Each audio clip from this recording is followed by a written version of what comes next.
قسما بالنازلة الماحقات والدماء الزاكية الطاهرات والبلود اللامعة الخافقات في الجبال الشامخات الشاهقات. نحن ثرنا فحياة أو ممات، وعقدنا العزم أن تحيا الجزائر. فاشهدوا فاشهدوا فاشهدوا. اشتركوا في قناة دي زاد فوت وربي يفرحكم. السلام عليكم ورحمة الله تعالى وبركاته خوتي. اليوم راح نحكيو على لاعب جزائري موهوب شاب قادم بقوة في نادي كريستال بالاس الإنجليزي، وهو ظهير أيسر ويدعى دين بن عمار. شاهد وتمتع بقدرات هذا اللاعب الموهوب والقادم بقوة والذي يتحدث عنه الجميع.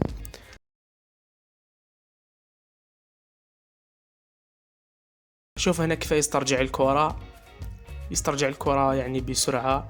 شوف هنا كيفاه يسترجع ايضا الكرة. يبين لك باللي عنده قدرات دفاعية، ماشي زعما لاعب هجوميا قوي ودفاعيا ضعيف. شوف هنا التوزيعة الرائعة، توزيعة رائعة جدا. شوف هنا كيف يدافع.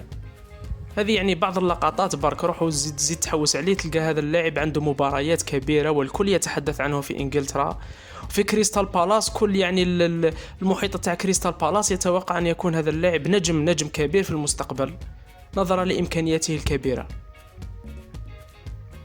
لاعب مميز. هذه على ما أظن ضد كوينز بارك رينجرز، توزيعة رائعة. عنده توزيعات فور بزاف ما شاء الله.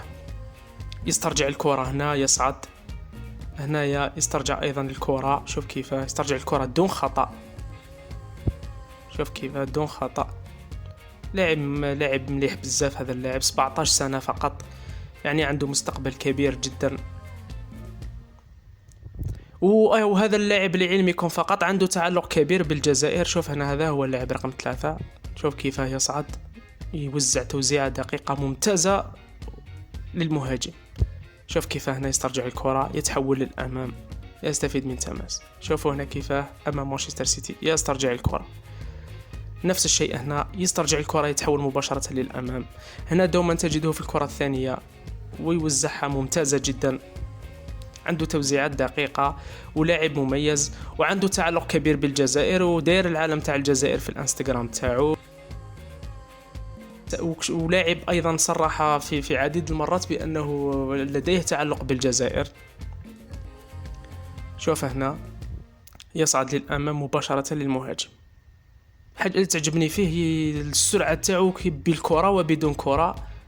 شوف هنا، والرزانة تاعو في اللعب أيضا، تحسه لاعب ما يتقلقش وعنده ثقة في النفس. يصعد بدون أي عقدة. شوف هنا يصعد بدون أي عقدة، يراوغ بسهولة، يحوس على الحلول بسهولة. شوف هنا يعني تحسه أنه ماشي مدافع كيعود في الهجوم، تحسه أنه لاعب مهاجم وجناح مهاجم، يعني عنده مهارات عالية جدا.